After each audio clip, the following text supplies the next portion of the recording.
আল্লাহ নবী সাল্লাল্লাহু আলাইহি ওয়াসাল্লাম বলছিলেন, এই দুনিয়াতে যা কিছু আছে, পুরা দুনিয়াতে, তার মধ্যে আমার তিনটা জিনিস পছন্দ। কয়টা ভাই? এক নাম্বার সালাহ, এক নাম্বার নামাজ।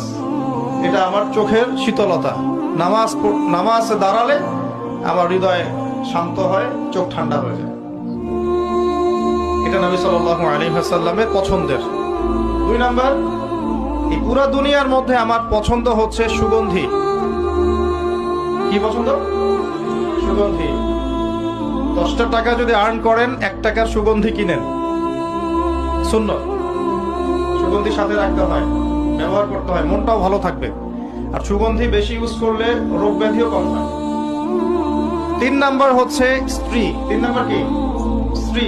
স্ত্রীরা আমার পছন্দ। নবী সাল্লাল্লাহু আলাইহি ওয়াসাল্লামের এই 3টা জিনিস পৃথিবীতে পছন্দ।